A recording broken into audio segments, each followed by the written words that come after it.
this session. With me I have Kent Berlin, who is working as a data center services manager at Tieto. Yep, right. Thank you, Magnus. So I represent Tieto, and Tieto is outsourcing provider of IT services. In my case, I'm responsible for the IT infrastructure services to Swedish customers.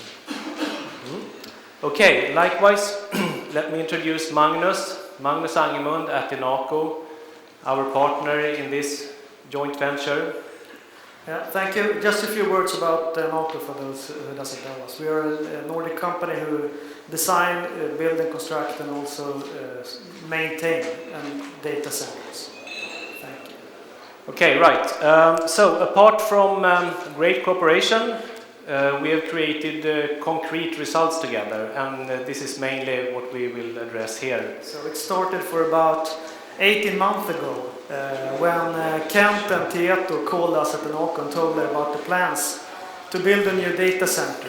And it's not any data center, it should be located inside a cave, and we had a very limited time to do the project together. We made a formal proposal to the Tieto board of directors in Helsinki about constructing a brand new state-of-the-art data center in the former military air base here in southern Stockholm.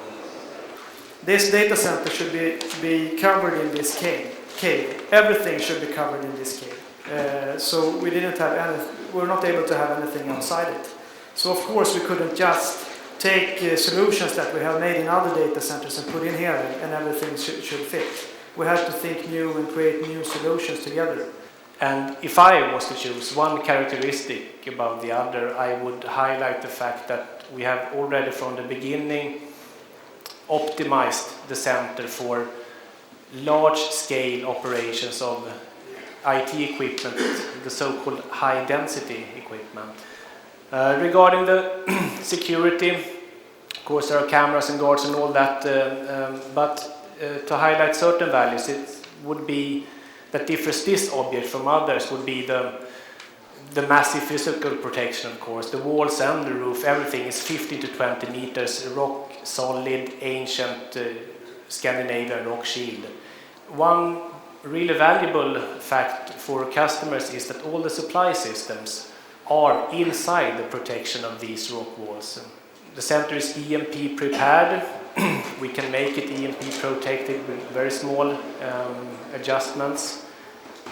We can encrypt all incoming and outgoing data traffic if our customers so wish. Energy efficiency, just in short, we construct special computer rooms for one purpose only. It is to, in a secure, cost-efficient and energy-efficient way, run massive volumes of blade servers.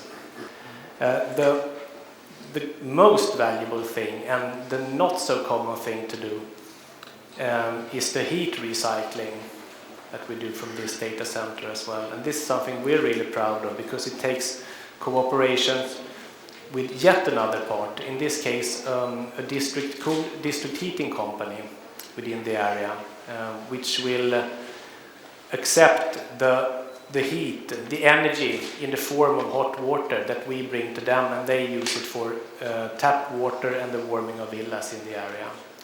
So in this case the society can produce the power once and we can use it twice.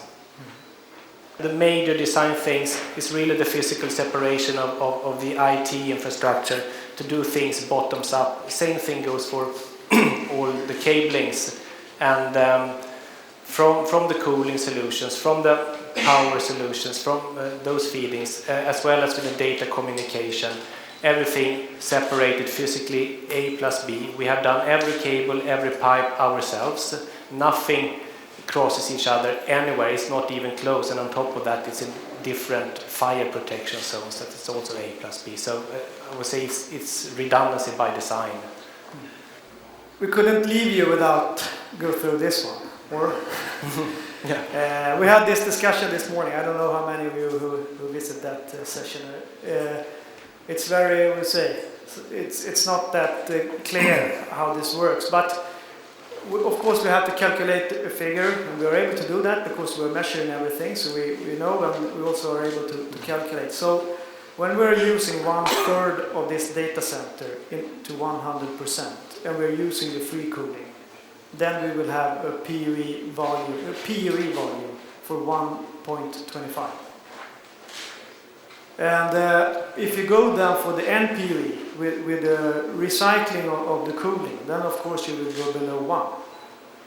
And theoretically you could go and have a positive value if you could do a very energy effective solution and recycle. I think actually this, we'll say the good thing with this one was that you actually have someone who will buy your heat, because if you go into this NPUE discussion and no one will have your heat, then you have a problem. In this case we have one who wants to buy the heat and in quite large volumes.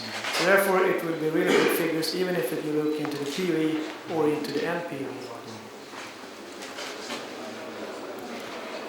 Great. Okay, just to wrap it up, short summary. We got the mission, we did deliver great state-of-the-art data center in a lot of aspects, on time and on budget.